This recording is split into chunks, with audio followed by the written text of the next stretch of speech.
Selamat siang para pemirsa, masih setia bersama Satna Tujunan Channel. Saat ini masih di wilayah Kabupaten Mojokerto, tepatnya di Desa Pegagan 5, Kecamatan Gondang. Ini ada hal yang sangat saya bangga dengan Pak Kadesnya nih, dengan prestasinya memberikan sebuah spirit ataupun sebuah bentuk rasa kepercayaan pada masyarakat terkait dengan infrastruktur.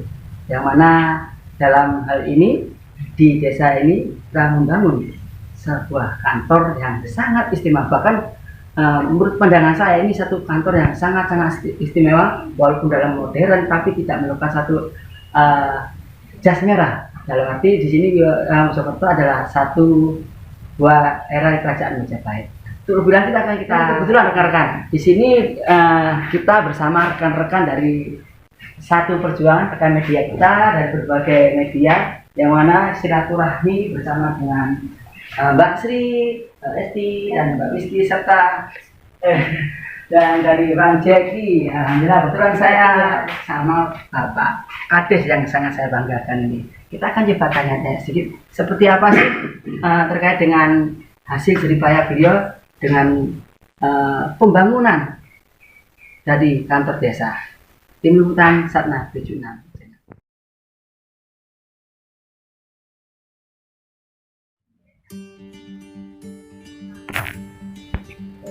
Pemerintah Desa Pegagan 5, Kecamatan Gondang, Kabupaten Mojokerto mengukur prestasi baru dengan memulai pembangunan kantor lantai 2 di Desa Pegagan 5, Dusun Troliman.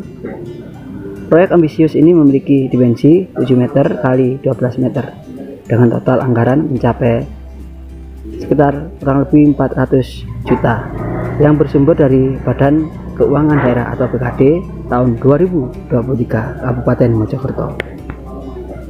Kegiatan ini menjadi langkah monumental dalam peningkatan infrastruktur di wilayah tersebut, menandai komitmen pemerintah Kabupaten Mojokerto dalam memberikan pelayanan yang lebih baik kepada masyarakat. Ketua Tim Pelaksana Kegiatan TPK, Sutrisno, menyatakan pembangunan kantor lantai 2 ini adalah wujud nyata dari upaya kami untuk memperkuat infrastruktur administratif dan mendukung perkembangan desa Pegagan 5. Sumber dana yang berasal dari BKD 2023 Kabupaten Mojokerto menandai perhatian serius pemerintah desa terhadap pembangunan di tingkat desa ataupun di tingkat-tingkat lainnya. Dan kebetulan ada rekan kita dari Radar Timur, Bang Jeki. Di sinilah kita namanya simbiosis mutualisme yang baik dari antara media, walaupun kita beda bendera tapi tetap satu salam pena bersama dengan Bapak Kades. Selamat siang Bapak Kades, mohon izin Pak bisa disebutkan dengan Bapak Kades siapa? Pak Suroso. Pak Suroso. Pak Kades, ini terkait dengan pembangunan yang kita pantau ini dalam arti dengan dana yang seminim mungkin, tapi kita secara nyata kita tadi dapat kita periksa ada satu bangunan yang rencananya akan dibuat apa nih Pak? Pak. Pertama-tama terima kasih kepada teman-teman media yang sempat mampir di Desa Pegagan 5 ini. Ya inilah kondisi Pegagan 5 yang sebenarnya, dan saya senang bisa bekerja sama seperti siang hari ini, bisa ngobrol-ngobrol, baik ngobrol secara lisan, ngobrol secara pekerjaan, pembangunan, wabil penting masalah administrasinya. Yang jelas kami ingin memperbaiki masalah kantor desa ini, keperuntukannya untuk masyarakat luas, termasuk untuk teman-teman media ini kalau datang ke sini, jadi tempatnya nanti nggak seperti ini lagi gitu. Jadi lebih nyaman, lebih tenang, ditunjang dengan bangunan yang sesuai dengan speknya. Walaupun dengan dapat bantuan keuangan atau yang disingkat dengan BK, sebetulnya anggarannya itu sangat minim sekali Mas, gitu ya, sangat minim sekali. Tapi kami berusaha keras untuk mewujudkan sesuai dengan anggaran yang desa dapat. Yang artinya, makanya jangan sampai lah yang namanya regulasi atau aturan itu sampai ditabrak atau dilanggar. Negara ini membuat aturan itu untuk dihormati, katakanlah untuk ditaati. Makanya penjara itu penuh dikarenakan banyak orang yang tidak memahami tentang aturan, melanggar aturan itu sendiri. Makanya dengan anggaran ini yang kami dapat, walaupun saya rasa pas-pasan, tapi kami berjanji mewujudkan bangunan itu siap setelah selesainya ini nanti bisa kita nikmati untuk melayani masyarakat Pegagan 5 ini biar merasa nyaman begitu. Kemudian yang paling penting lagi gini, kami selaku kepala desa ingin mengedukasi kepada masyarakat, yang artinya kalau selama ini habis dari tegalan, habis dari sawah, kalau ingin dilayani kepala desa langsung bisa menghadap. Tapi ini mencoba di tahun depan ini, tahun 2024 kami mulai akan kami edukasi, ya paling tidak kalau mau menghadap kepala desa ya bersih dulu lah begitu ya paling tidak kita menjaga kebersihan, karena kebersihan adalah pangkal dari kesehatannya seperti itu. Ya kita berjaga-jaga lah, apalagi kemarin sudah dilanda sekian tahun ada COVID-19 kan. Nah alhamdulillah Megaran Limo tentang COVID-19 pun karena orangnya juga sehat, bersih, juga patuh dengan aturan, sehingga semuanya itu bisa dilalui dengan sempurna. Jadi nggak ada korbannya tentang itu. Makanya kita membangun tuh tujuannya seperti itu. Yang dibangun bukan masalah fisiknya saja, tapi juga mental manusianya juga dibangun. Kalau selama ini katakanlah kurang, kita bukan menganggap ini adalah sebuah kekurangan. Memang belum nyampe di situ tahapannya. Nah, sekarang ini mulai sekarang ini tahun 2024 nanti mungkin bisa merasakan masyarakat. Misalnya ada pertanyaan, kok sekarang agak sulit sih kalau menghadapi masyarakat. Bukan masalah sulitnya menghadapi kepala desa, tapi ini diterapkan mengedukasi tadi loh.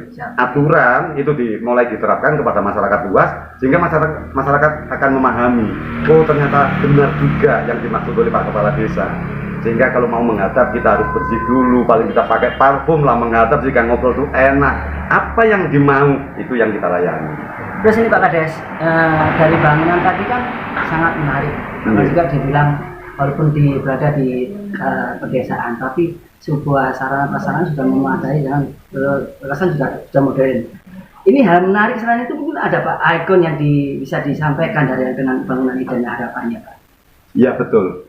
Masalah ikonnya yang jelas kita ini keturunan dari kerajaan Majapahit, sehingga kita tidak pernah meninggalkan dari ikonnya Majapahit itu pasti tetap kami munculkan. Contoh yang di pagar atas yang di pendopo ini itu ada logo-logonya Majapahit. Kemudian masalah bata merah yang saya pasang di depan itu juga menggambarkan pada kebesaran Majapahit di kala itu.